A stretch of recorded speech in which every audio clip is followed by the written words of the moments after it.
I'm very excited to be here to talk about some of my work on the influence of culture, family, on context, on the emotional and behavioral health of Latino youth and families. And I want to start out by acknowledging some of the individuals that I have worked with, including students, collaborators, but also some of the funding agencies that have supported my work so far. And today in my talk, I will start out by talking about acculturation frameworks that have informed my research on the social-cultural experiences and gender on the emotional and behavioral health of Latino youth, adults, and families. I will then talk about 3 research themes that have guided my work so far. And in highlighting each of these themes, I will discuss representative studies, giving some snapshots, but also a detailed discussion.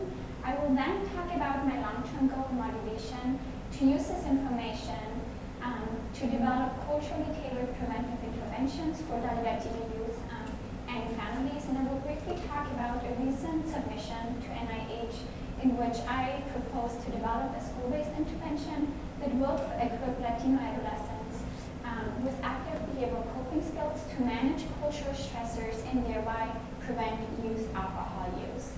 I will then end my talk by discussing very briefly additional research extensions and collaborations before making room for questions and comments. So the goal of my research has been to understand how acculturation or life in the United States influences the emotional and behavioral health of Latino youth, adults, and families in order to be able to promote change through culturally tailored preventive intervention. And so much of my work has been influenced by acculturation frameworks. And these frameworks generally assume that as Latinos navigate the US cultural context, they will experience changes in their culture, social changes, psychological changes, as well as behavioral changes. And it is thought that these changes will impact family processes and their health and well-being. And acculturation scholars generally assume that acculturation consists of both acquisition and maintenance of Latino cultural values, practices, and identification, but also that it consists of US American cultural values, practices, and identification.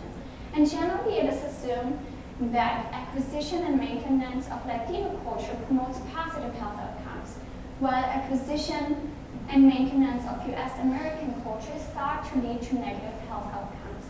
And my research has investigated why acculturation may link with positive or negative health outcomes by really kind of investigating the experiences that come with acculturation or life in the United States.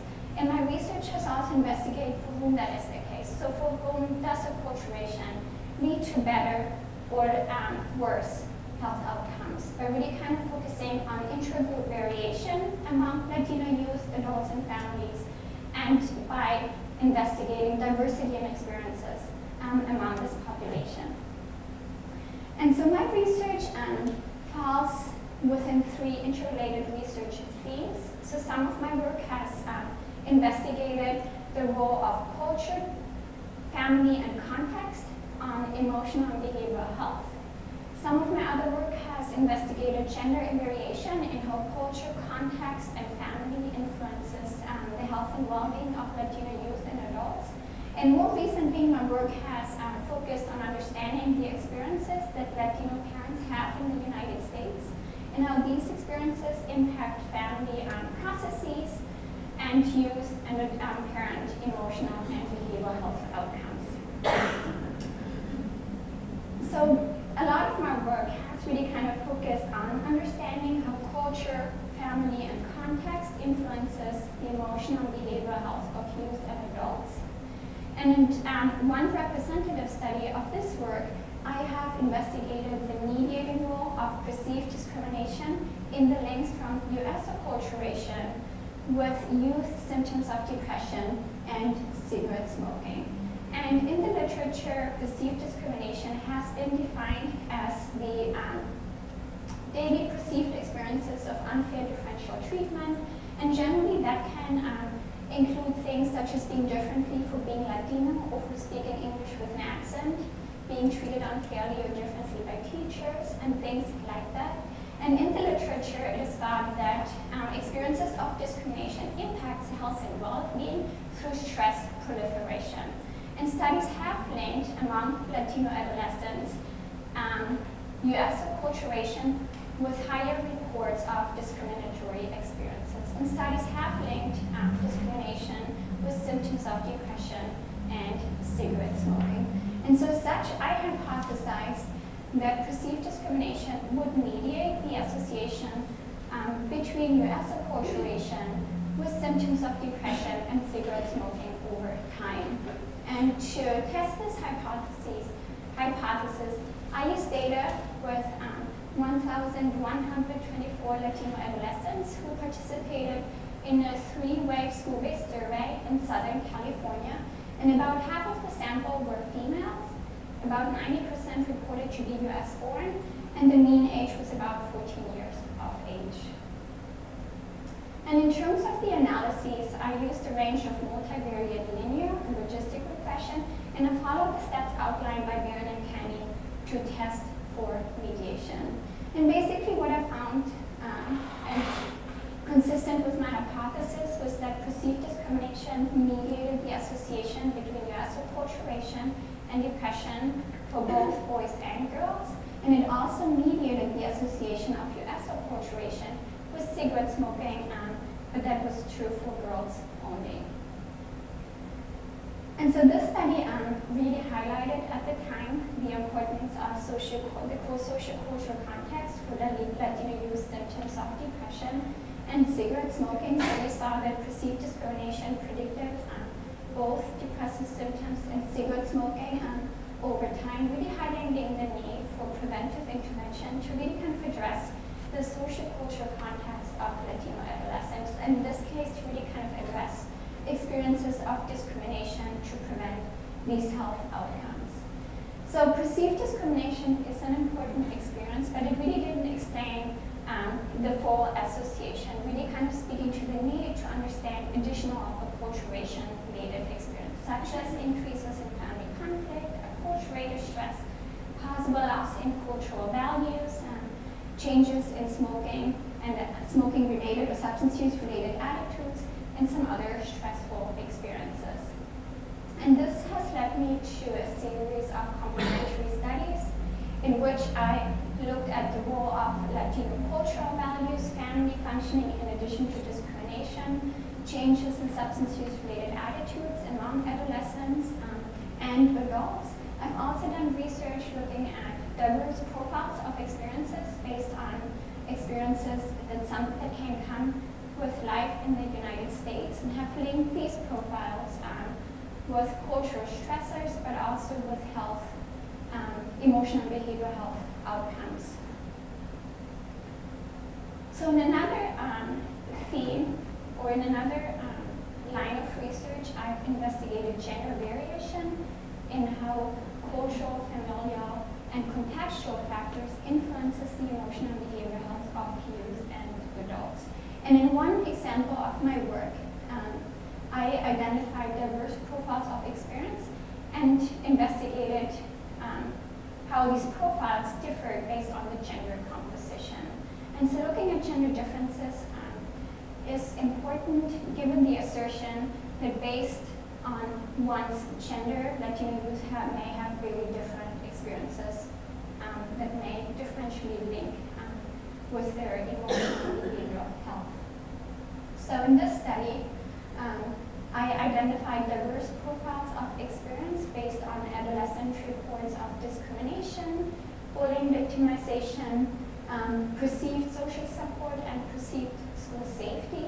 And the frameworks that informed this research was acculturation, but also intersectionality. They kind of suggest that based on Latino adolescents' intersecting identities, they may have very different lived experiences, which then may differentially impact their health and well-being.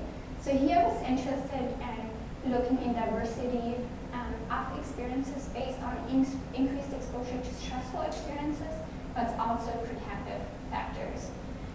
And so the research questions that guided this work were how do discrimination, bullying, victimization, social support, and perceived school safety cluster together in the everyday lives of Latino adolescents, and how do these profiles vary by acculturation, gender, symptoms of depression, and cigarette smoking.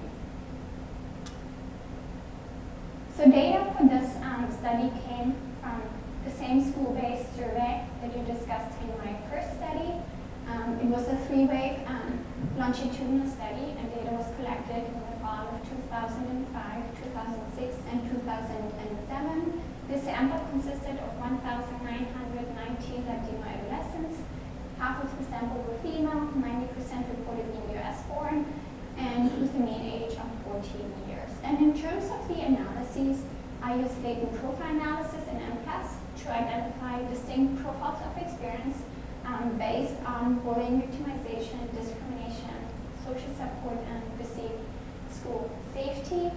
And I identified 1 to 7 distinct profile solutions, and I used a range of information criteria and also different likelihood ratio tests to decide on the best fitting solution. And in doing so, I also looked at the sample size of each group and kind of the meaningfulness of adding additional groups in terms of these experiences.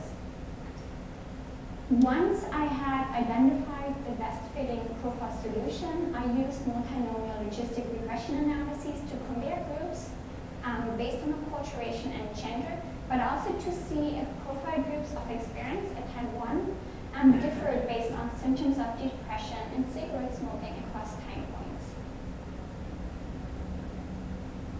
So here you can see the results of the latent profile solution, and I will walk you through each individual line in just a second. For now, what I'd like you to take away from this graph is that based on the latent profile analyses, I identified 4 distinct groups that really differed based on experiences of discrimination, bullying, victimization, perceived school safety, and social support. And so here, this is the line for the first group. And this group was really characteristic in that these adolescents reported the highest perceived discrimination, and they really reported the lowest levels of perceived school safety and social support. So this is why I labeled this group kind of the highest discrimination and the lowest protective factors group. Here you can see the line for the second group, and this group was characteristic of high bullying victimization, but they also reported high social support in the presence of some discrimination and some of the other protective factor. So this is why I labeled this group the high bullying and high social support group. So here you can see the line for the third group, and the third group really was characteristic of reporting very high bullying victimization in the presence, in addition to very high perceived discrimination, and in the presence of some protective factors. And this group was also like the smallest group. And this is the group, the fourth group, and this group was characteristic of reporting the highest levels of both social support and perceived school safety, and they had the lowest levels of perceived discrimination and bullying victimization. So this was the largest group, and based on these reports of these experiences, I labeled this group the highest protective factors and the lowest stress factor group. To me, what this suggested was that this group would be the best adjusted in terms of these experiences. And from this moment on, I expected or hypothesized that compared to any of the other groups, this group would endorse the lowest levels of symptoms of depression, but also the lowest stress in terms of cigarette smoking. And for all remaining analyses, I treated this group as a reference group, so to be able to compare this group with the other groups. And so in terms of the results of the multinomial logistic regression comparing the profile groups by gender and acculturation, what I observed was that group 1, and that was the group with the highest discrimination and the lowest protective factors group, contained disproportionately more boys than girls, And this group, compared to any of the other group or the overall sample, seemed to be the least acculturated to both US and Latino culture. So this group seemed to be marginalized from both cultural orientations. I also observed that the other groups, groups 2, 3, and 4, contained disproportionately more girls than boys, and they really didn't stand out in terms of the cultural orientation. So they kind of reported average compared to the overall sample in terms of their US and Latino acculturation. And in terms of symptoms of depression, and comparing the profile groups based on symptoms of depression at times 1, 2, and 3. So you can see here mean levels of symptoms of depression to your left for time 1, in the middle for time 2, and to your right for time 3. And again, I used group 4 as a reference group because they reported the highest protective factors and the lowest risk factors. And so what you're seeing here is that group 4 scored lowest on symptoms of depression across all 3 time points compared to any of the other groups. You can also see that group 3, the group with the very high bullying and high perceived discrimination, scored highest in terms of symptoms of depression at times 1 and 2, but that difference seemed to dissipate at times 3. And in terms of cigarette smoking at times 1 to 3, again to the left you can see time 1 results, in the middle time 2, and to your right time 3 results. Similar to the results with symptoms of depression, group 4, the group with the highest risk and lowest the other way around, the highest protective factors and lowest risk factor, scored lowest in terms of lifetime smoking across time points. You can also see that group 1 and group 3 scored highest across time points in terms of self-reports of cigarette smoking.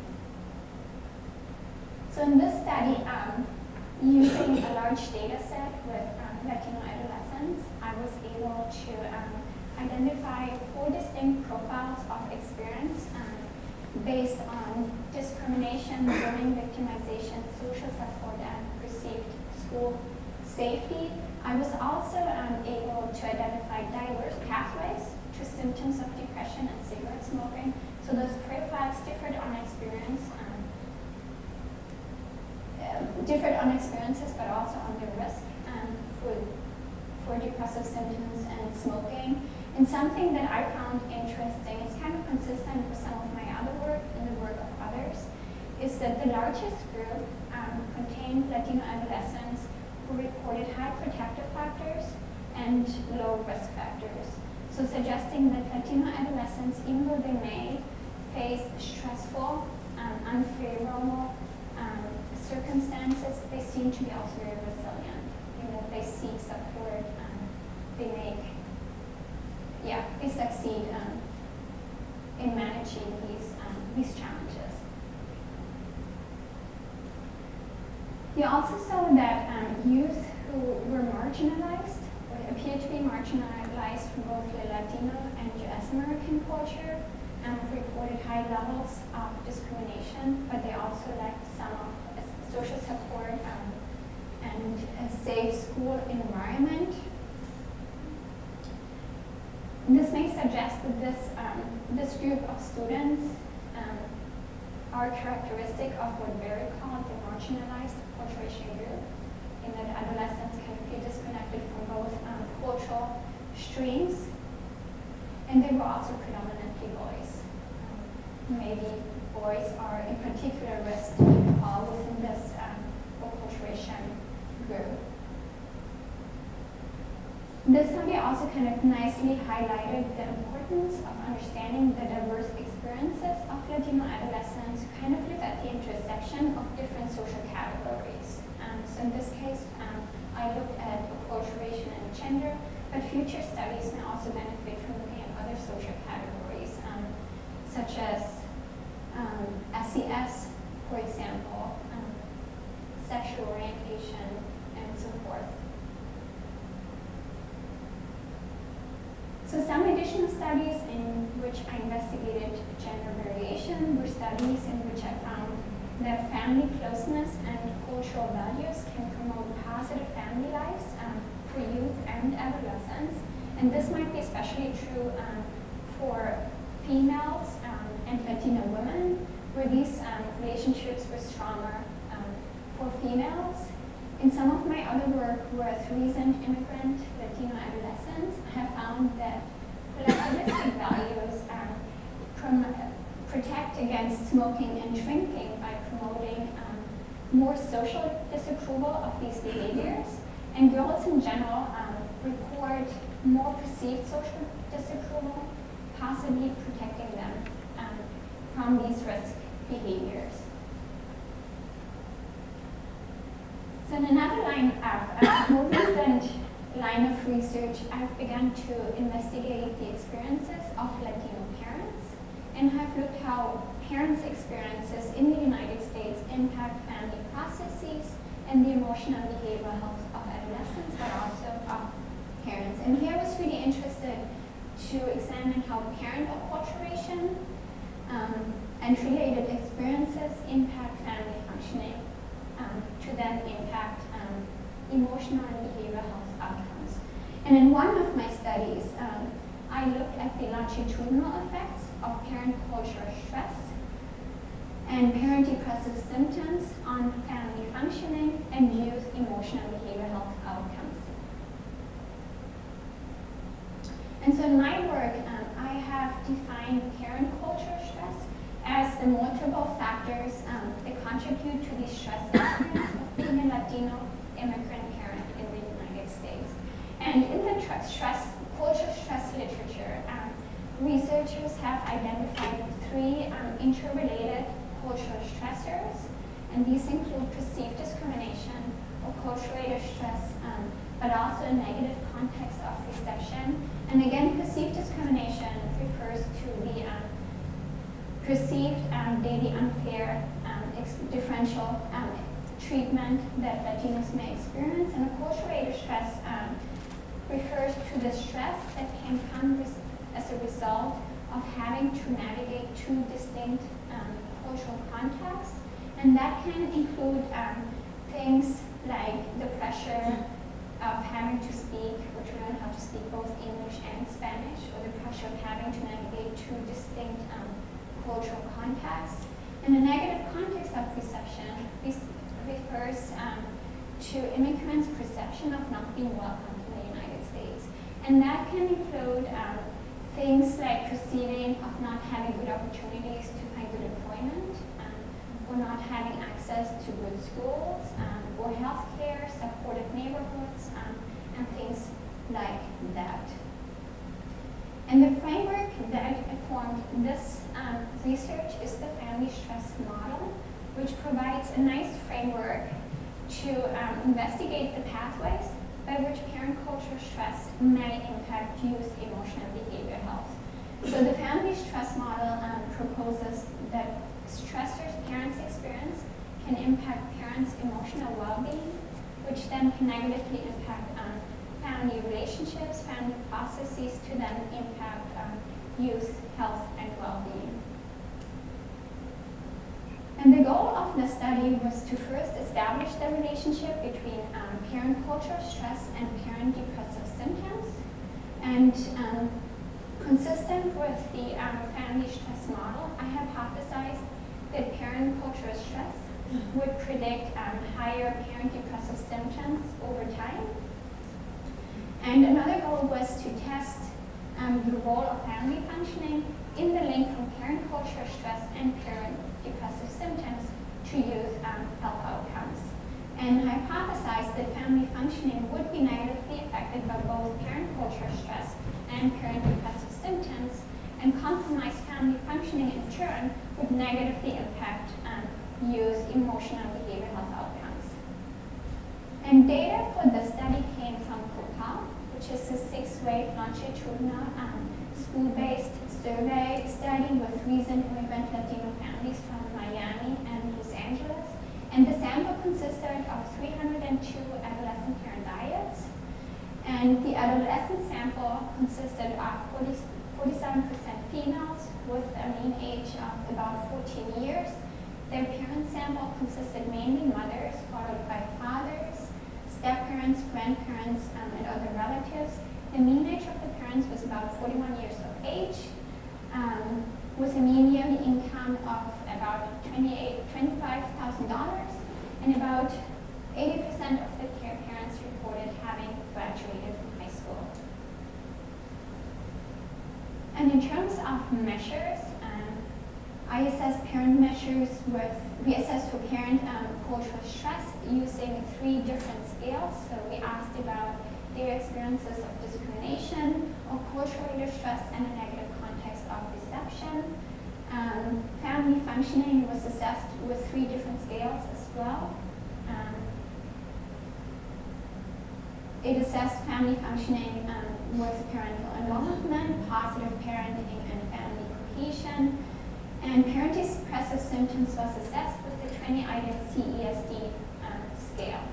In terms of adolescent measures, we assessed for family functioning using 3 different scales. So again, parental involvement, positive parenting, and family cohesion. Adolescents also reported on their depressive symptoms using the 20-item CESD scale. They reported on their self-esteem, their self-reported aggressive and rule-breaking behavior with the youth self-report measure. And we also assessed for adolescent past 90-day alcohol and cigarette use. And in terms of the analyses, I used structural equation modeling using M+, and I controlled for age, gender here in the United States, and income in all analyses to kind of rule these out as alternative explanations for the findings. And analyses proceeded in 2 steps. In step 1, I conducted an autoregressive proselyte model using the first waves of data to kind of determine the relationship between parent culture stress and parent depressive symptoms. And then I added to this model family functioning at time 5 and use outcomes at time 6. So here you can see a graphical depiction of the first step, which was the autoregressive proselyte model with the first 4 waves of data. So the green ovals here represent parent culture stress, and the red ones represent parent depressive symptoms. And so basically what I determined here, what I tested here for was whether parent culture stress at an earlier time point predicted parent depressive symptoms at a later time point, controlling for earlier levels of parent depressive symptoms. And also, or parent culture stress. So parent culture stress predicting parent depressive symptoms, controlling for early levels of parent depressive symptoms. But I also wanted to see if parent depressive symptoms at an earlier time point predicted parent culture stress at a later time point, controlling for parent culture stress at an earlier time point. So really kind of determining what comes first. In step 2, I took this cross-select model and added parent family functioning, the blue oval, at time 5, and also adolescent family functioning at time 5. And I added adolescent outcomes at time 6. And so here you can see the results of step 1, the autoregressive cross-select model. And basically what you can see here on the top is that parent culture stress at an earlier time point predicted parent depressive symptoms at a later time point. But parent depressive symptoms at an earlier time point did not predict parent culture stress. So really what you can see here is that parent culture stress predicts parent depressive symptoms and not the other way around. In terms of step 2, the results, I will walk you through the different relationships in a second. This model fit the data well based on model fit indices. And so basically what I observed here is that parent culture stress at time 4 predicted lower positive parent family functioning at time 5, which then predicted how you use alcohol use and cigarette use at time 6. You can also see that parent culture stress at time 4 predicted lower positive adolescent reported family functioning at time 5, which which then predicted lower youth self-esteem at time 6. I also observed that parent depressive symptoms at time 4 predicted lower parent-reported family functioning at time 5, which then predicted higher alcohol use and cigarette use in youth at time 6. So this was one, to my knowledge, one of the first studies that kind of determined the relationship between parent culture stress and parent depressive symptoms. So others, especially in clinical psychology, sometimes it is an alternative explanation where I determined whether parents who kind of have a more pessimistic view of the world may actually just report more cultural stress. And this study kind of showed that it's really kind of cultural stress that kind of drives parent depressive symptoms.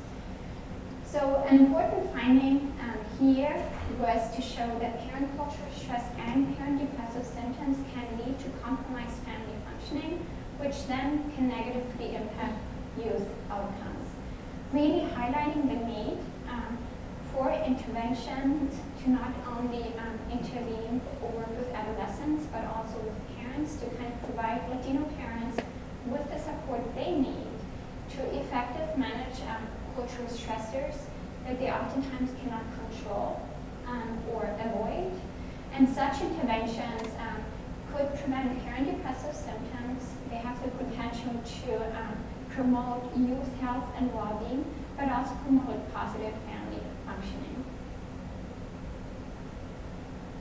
And so related to this study, I've conducted some other analyses and studies.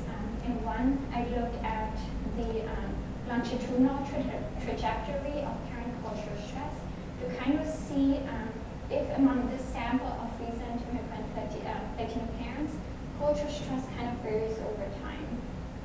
And then to link these trajectories to family functioning and also youth outcomes. And what I found was that cultural stress among recent immigrant parents seems to be highest during the early years of immigration. And that's consistent with analyses some of my colleagues did looking at adolescent cultural stress, where even among adolescents, cultural stress seemed to be highest during the early years of immigration. I've also looked at two separate longitudinal trajectories of family functioning, one for adolescents and one for parents, to kind of see how family functioning varies over time. So some have proposed that maybe with acculturation or life in the United States, positive family functioning gets lost.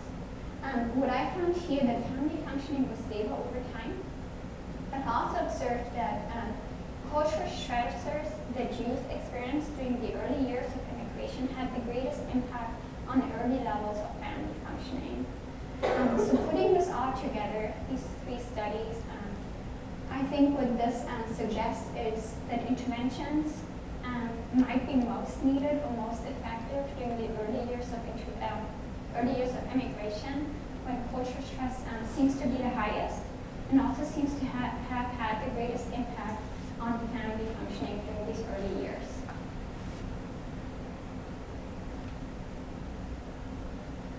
So my research on understanding the influence of culture, family, gender-related processes in youth, adults, and parents kind of has me brought to where I want to take my work in the next 5 to 10 years.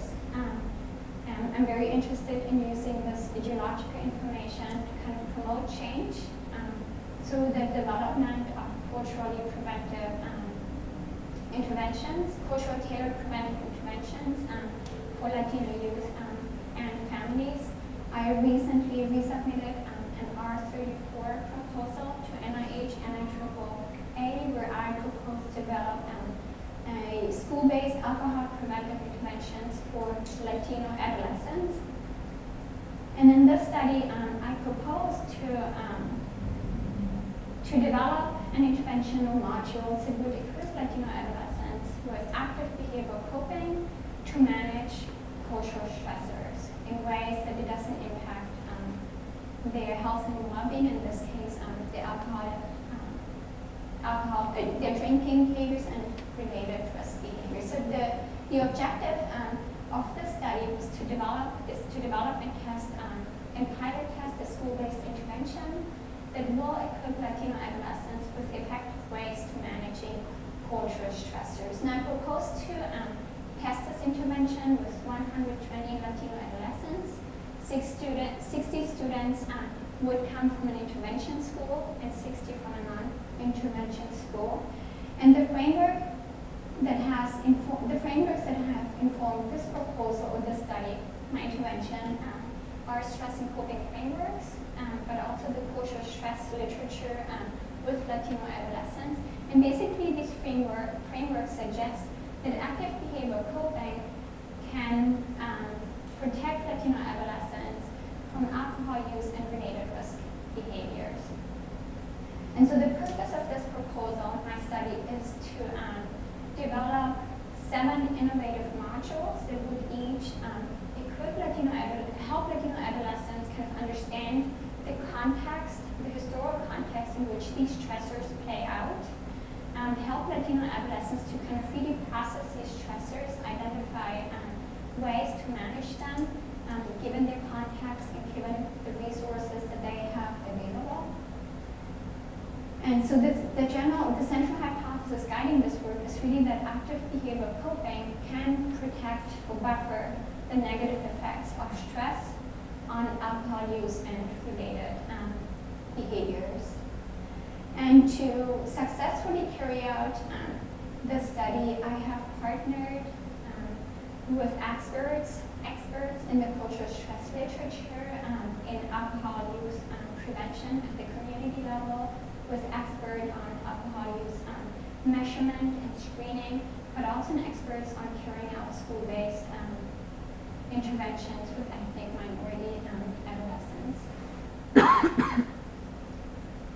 And so one innovative piece of the intervention that I will develop is the focus on cultural processes in that in school-based context, but also on focusing on really encouraging Latino adolescents to process cultural processes and think about ways that they can change their behavior to manage cultural stressors over which Latino adolescents oftentimes don't have control over.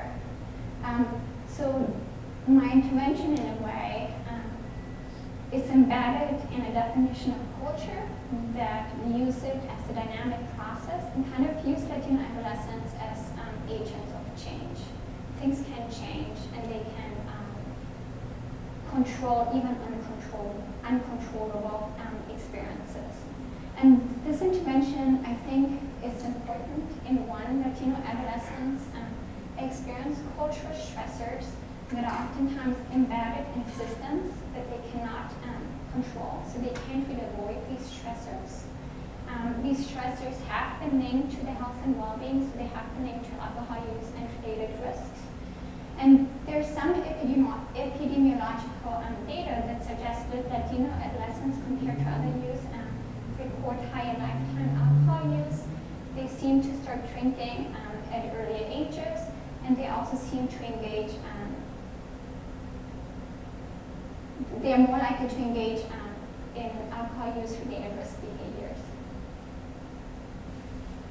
So some additional directions in terms of my research, future research, is to investigate the protective role of neighborhoods and school environments. So can we do these protective environments and buffer against the negative effects of cultural stress and youth and parent health and emotional health outcomes. And I'm also interested in not only thinking about youth-focused interventions, preventive interventions, but also preventive interventions that will provide Latino parents with the support they need to successfully navigate stressful context or unfavorable context. Another study that I've been engaged in over the past 12 years is a pilot study in which I partnered with the South Carolina Department of Mental Health in PASOS, which is a nonprofit organization in South Carolina that aims to promote the health of Latino families. And so this is a pilot study, a 12-month pilot study that uses a mixed methods research approach, and we have conducted focus groups with Latino men and women, so 2 focus groups with men, 2 focus groups with women. I've conducted 20 qualitative interviews with service providers from a range of professions, and we are currently looking at publicly available data that has recorded hospitalizations for mental health disorders, but also emergency room visits among Latinos in South Carolina. Another research collaboration and extension that I'm currently working on is a study on the role of remote acculturation, movie smoking exposure, and cigarette use among youth in Mexico. And the study is funded through NIH and the Fogarty International Center.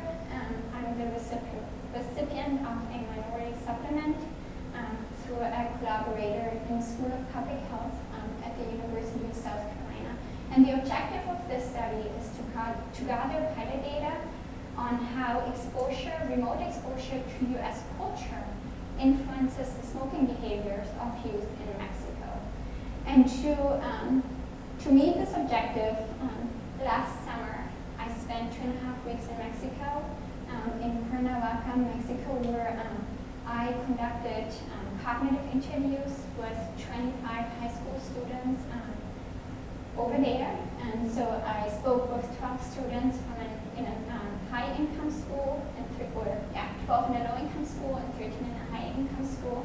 And based on these interviews, in discussions that I have had with a research team in Mexico, but also here in the United States, we developed 14 questions that will be included in a survey in the next 6 or 7 months. So it's a national survey in schools in Mexico.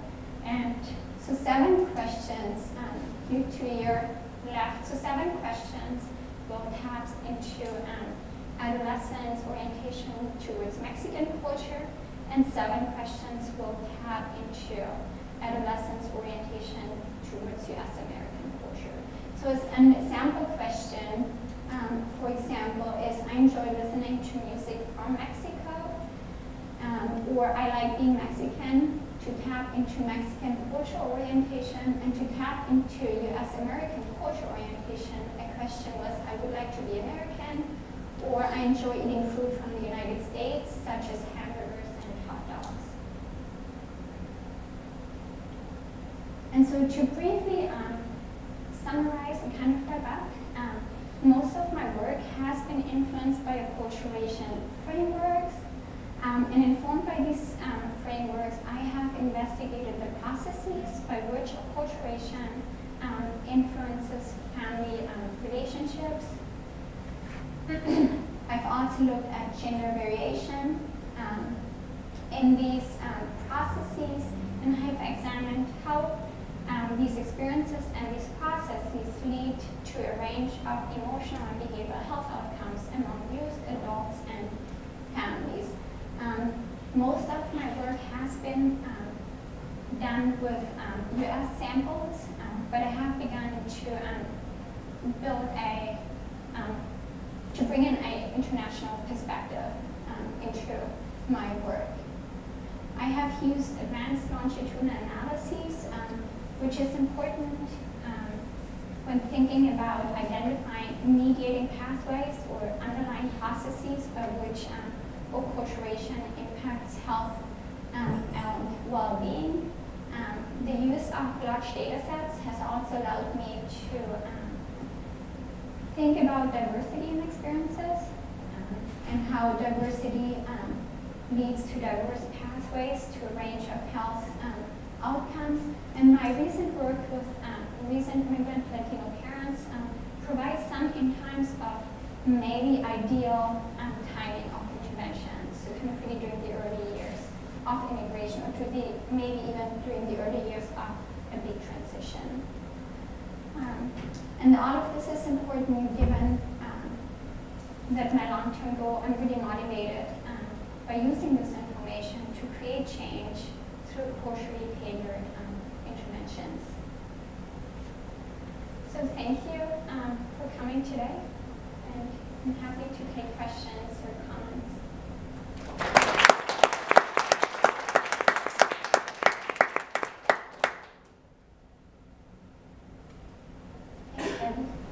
So in your first study, I'm curious about, you have a percentage of flowers in the group 3 to 5 group.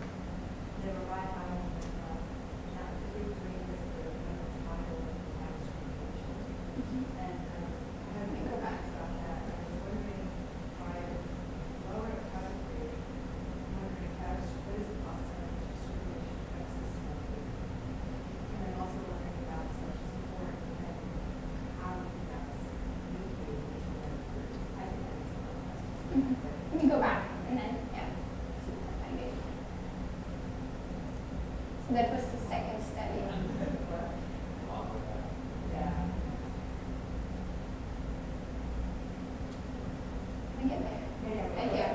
That's right there. Yeah. So you see group 3 goes down.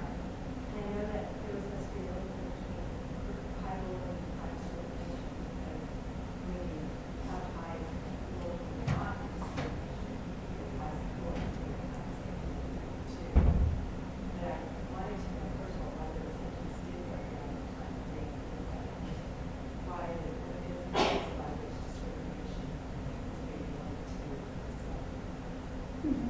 So one possibility why the differences may disappear times 3, maybe adolescents as they kind of learn how to manage these stressors, maybe they are less affected by it. So there's some research that has shown that over, I think in the middle school years, adolescents are most affected by bullying victimization, but then as they grow older, they're less impacted by it. So maybe something similar, like developmentally, maybe something has changed in their behaviors and their coping. That's one possibility. That's kind of how I have been thinking about that. And the other question was why discrimination links to smoking. So some theoretical explanations have been proposed as kind of that it impacts stress, and there's a strong connection between stress and smoking.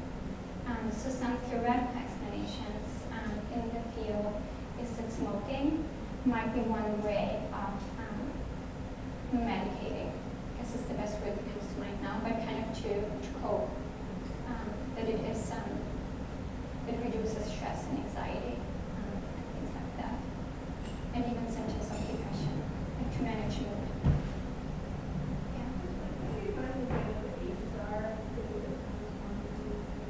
So it was 9th, 10th, and 11th grade. Yeah. So I have a question about the next slide. Sure.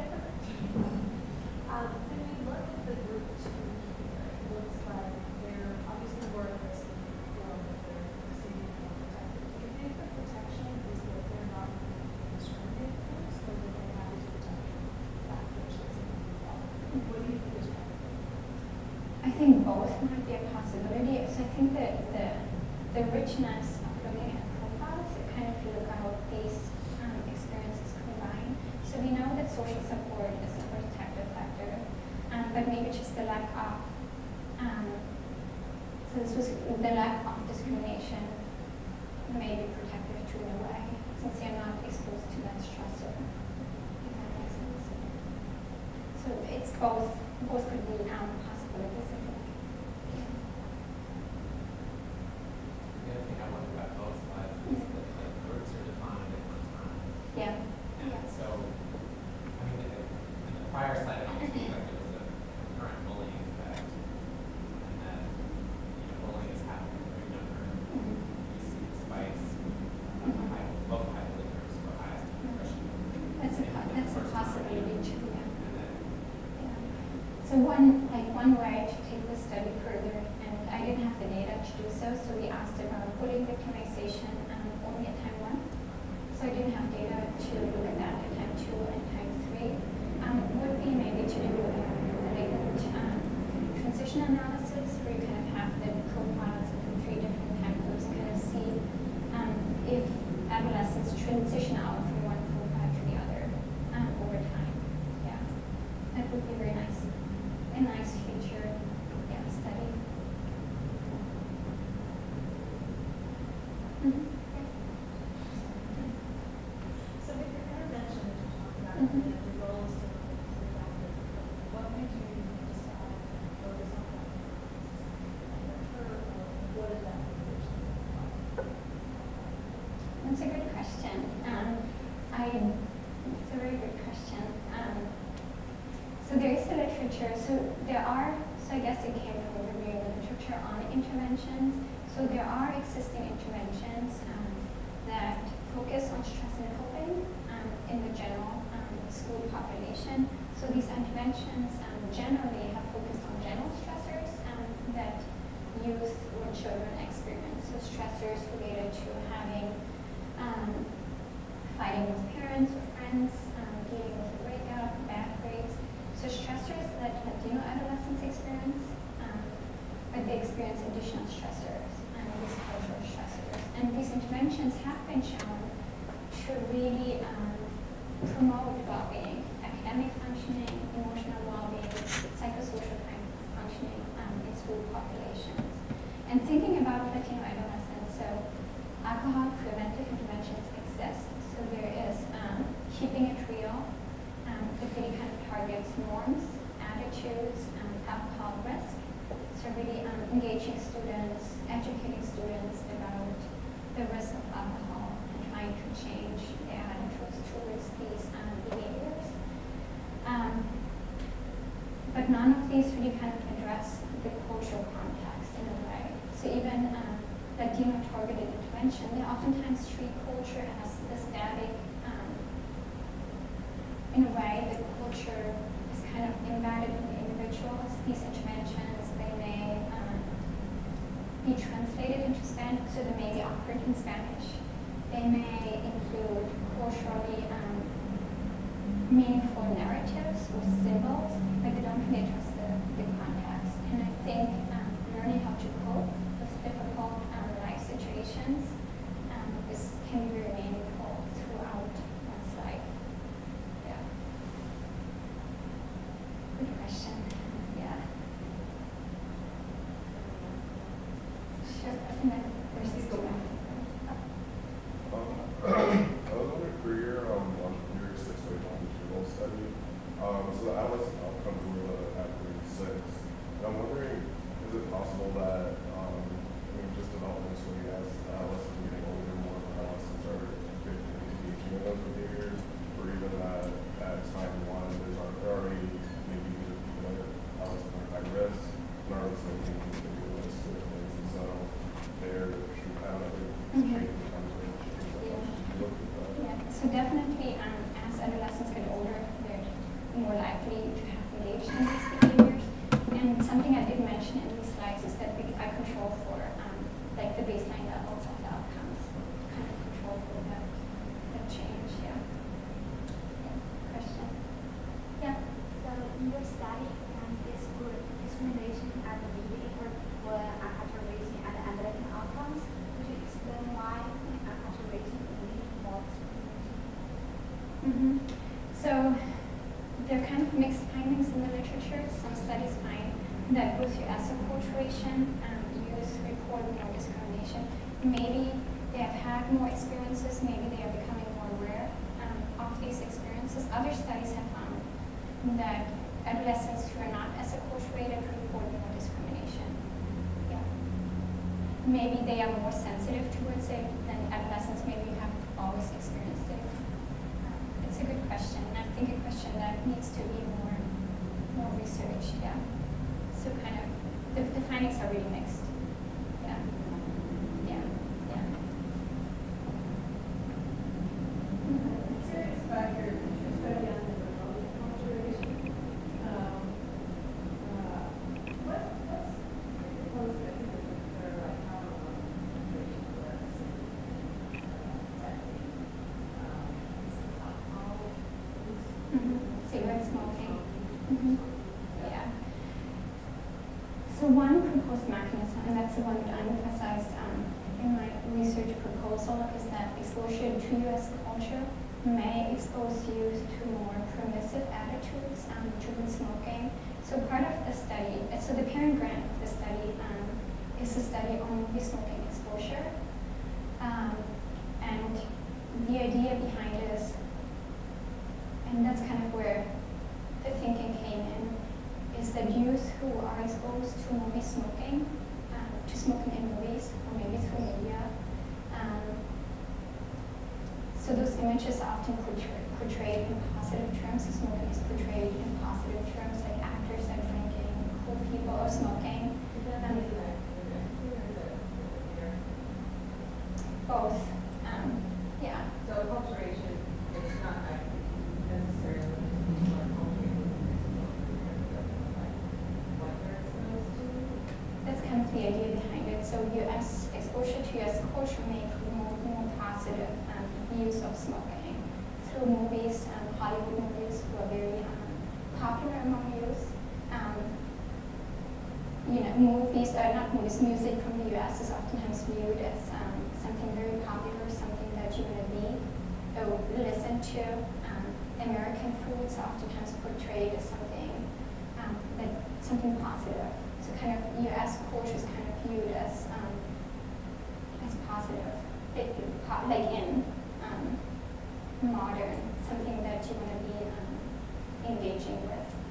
I'm surprised to hear that that's my hypothesis, because it seems like smoking is much more common in Mexico, but it's actually much more common in general. So, like for example, I've only been to Mexico a couple of times, but one time was with my daughter, put her best friend, using the RX, and everybody was smoking, but she doesn't smoke. And she's kind of persuading her cousins not to smoke in Mexico, and trying to get her whole family in Mexico to not smoke. So I sort of wondered if, we could go the other way, because it's just less common, and there's kind of more emphasis.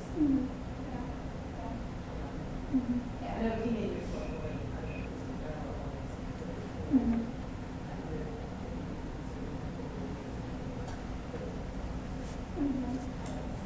Yeah, I think all of these are very good questions. There seems to be few policies to restrict smoking in Mexico, so it makes sense. Like even movies produced in Mexico oftentimes portray more smoking in the movies. So I have run some analyses that didn't include my questions. That kind of were added two questions when tapping into U.S. cultural orientation, when tapping into Mexican cultural orientation. And I looked at the association,